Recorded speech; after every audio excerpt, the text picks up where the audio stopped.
जय मंडल। आज पूरे भारत का भ्रमण करते हुए मंडल रथ भारत के प्रत्येक राज्य और उनके जिलों से होते हुए और अपनी क्रांतिकारी उपस्थिति दर्ज कराते हुए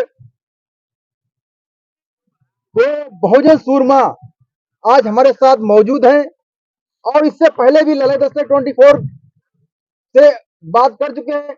लगातार जब लोग अपने घरों में सो रहे हैं, इस दमनकारी सरकार के विरोध में अपना काम करते चले आ रहे हैं और अपने घर परिवार को छोड़कर आज लखनऊ के मोहनलालगंज में कल्लीकट प्रांगण में मौजूद हैं। उनसे बात करेंगे कि सर, ऐसी क्या मजबूरी है जब लोग टीवी और बीवी मस्त हैं, 5 किलो राशन में मस्त हैं, तो आपने अपना घर क्यों छोड़ा।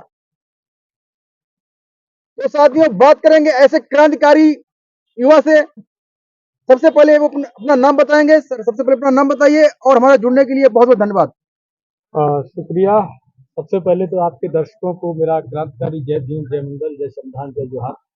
मेरा नाम अनिरुद्ध सिंह विद्रोही है। मंडल आर्मी का संस्थापक हूँ और इस यात्रा का संयोजक हूँ और होने वाले धरने का भी संयोजक। सर, जब लोग इस दमनकारी सरकार के विरोध में काम करने के लिए तैयार नहीं है, लोग टीवी और बीवी मस्त हैं, तब आपको ऐसी क्या मजबूरी पड़ी जब डॉक्टर बाबा साहब का संविधान भारत में लागू है तो आपने अपना घर क्यों छोड़ा है।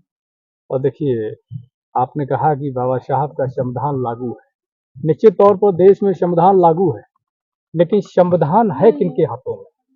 संविधान का दुरुपयोग किस तरह किया जा रहा है, उसी संविधान को लगातार खत्म किया जा रहा है, उसको तोड़ने मरोड़ने की कोशिश की जा रही है। तो आज के इस दौर में बाबा साहब के वैचारिक वारिस होने के नाते उनके द्वारा जो हमें हक अधिकार मिला, जिसकी वजह से आज हम सम्मान इस समाज में पाए हैं, उस नाते हमारा ये फर्ज बनता है कि हम संविधान को बचाने के लिए और अपने वंचित समाज को जगाने के लिए प्रयास करें। वो प्रयास हम कर रहे हैं। जो मंडल रथ आप लोग पूरे भारत में घूम रहे हैं और इसमें एक कोटेशन लिखी हुई है मंडल रथ, आखिर मंडल रथ बनाने की आवश्यकता क्यों पड़ी।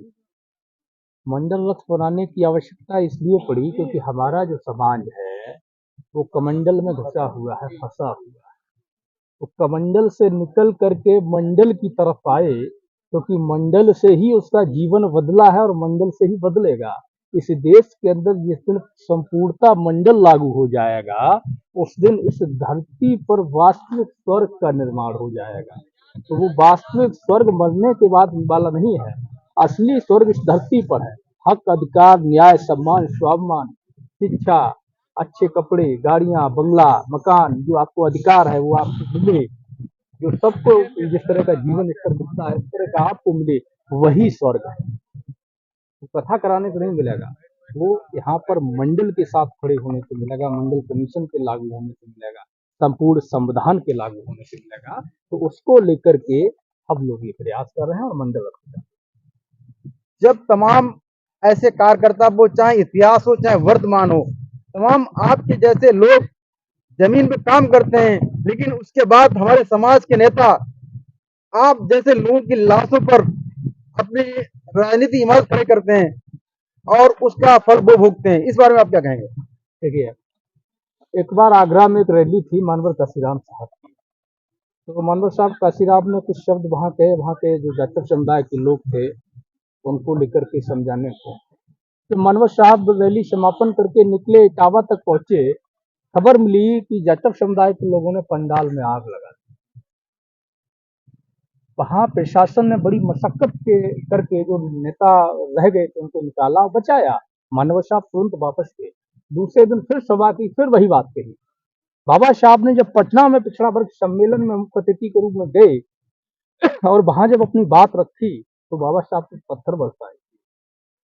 आप ललित दस्तक चलाते हैं, ललई सिंह यादव, जगदेव प्रसाद पुष्पा, बाबू रामस्वरूप वर्मा जब इसी पूर्वांचल के क्षेत्र से जब सभा करके जा रहे थे तो उन पर गोलियां दागी गई। तो ललई सिंह यादव ने कहा था कि चलो जी, ये तो कट्टेबाजी है, हमने तो तोपों की गड़गड़ाहट में रोटियां सीखी है ना। तो ऐसा कौन आपका नायक रहा जिसने संघर्ष किया हो और उसके हमले अपने ही लोगों ने न किए हो?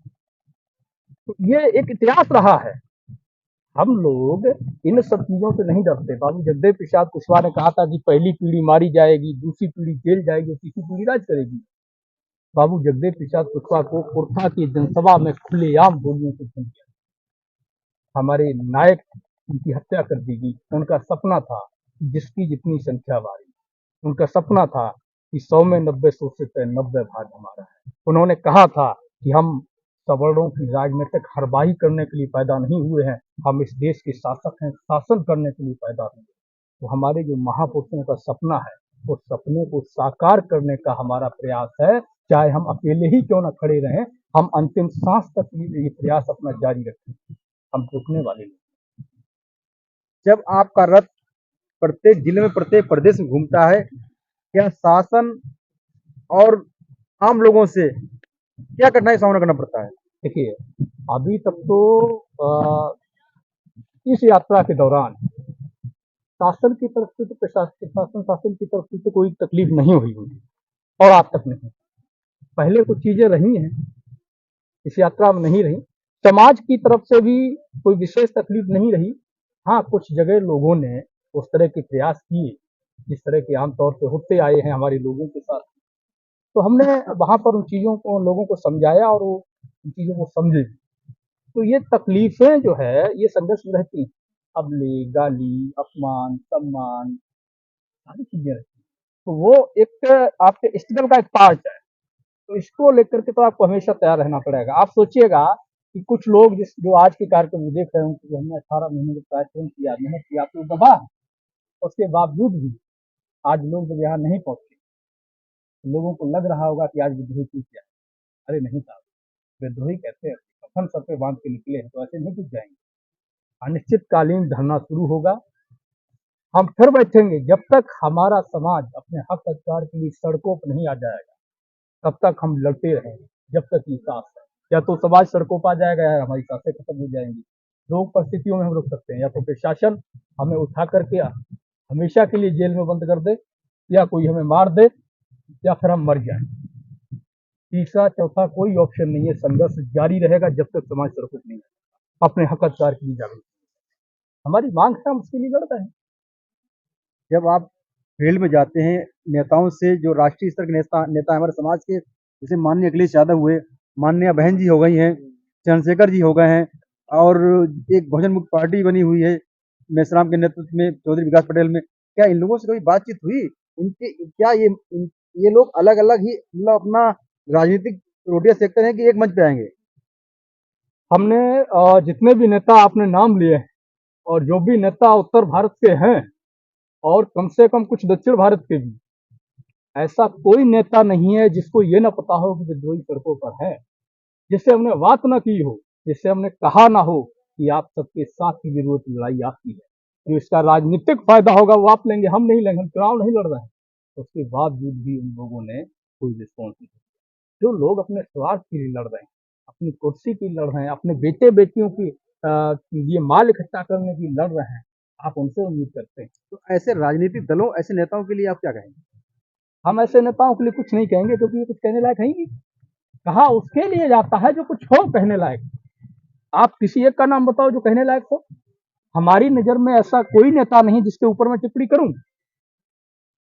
मैं अपना काम कर रहा हूं समाज के लिए, और जब तक समाज, मैंने कहा, जागरूक नहीं हो जाता, अपने अधिकार के लिए लड़ना नहीं सीख जाता, मैं ये प्रयास करता रहूंगा। क्योंकि ये संदेश हमारे महापुरुषों, शिक्षित हो, संगठित हो, संघर्ष करो, तो उनका जो संदेश है, उनका जो मार्गदर्शन है, हम उस पर अपना प्रयास जारी रखें।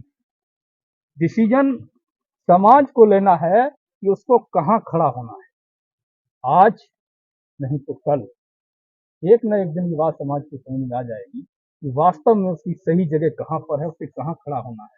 नेताओं के साथ खड़ा होना है या समाज के लिए जो लोग लड़ रहे हैं उनके साथ खड़ा होना है। ये आज का सवाल नहीं। तो सुप्रीम कोर्ट घेरे, जेल काटे, नहीं रुके, 2-2 बार जेल गए, कोई मिलने नहीं आया। हम निकले बाहर, फिर अपने काम में लग गए। हम इन सब चीजें घबराते नहीं। 10 साल हो गए लगातार हम लगे रहे। इसका अंतिम पड़ाव कब है, कोई डेट है? यात्रा का अंतिम समापन आज है, 17 फरवरी, आज यात्रा समाप्त हो रही है। और कल से हमारे कुछ साथी, ये जो आप रायबरेली कच्छ देख रहे हैं, जहाँ से आप निकल के आए हैं, यहीं पर हमारे कुछ साथी हैं, प्रताप जी हैं, विवेक जी हैं और साथी हैं। जो भी कुछ साथी, 4-5 साथी जो होंगे वो धरने के साथी अपनी मांगों को लेकर के बैठेंगे और पुनः हम लोग प्रयास करेंगे, पुनः फिर जाएंगे। जब तक लोग सड़क नहीं आ जाएंगे तब तक नहीं कर पाएंगे। बार बार आपने ललई सिंह यादव जी का नाम लिया, उनकी कुछ चौपाइयाँ हैं जो क्रांति का काम करती हैं, तो 2 चौपाइयाँ अगर हमारे दर्शकों को आप सुना दें, क्योंकि आपके मुख से ये बात लगेगी।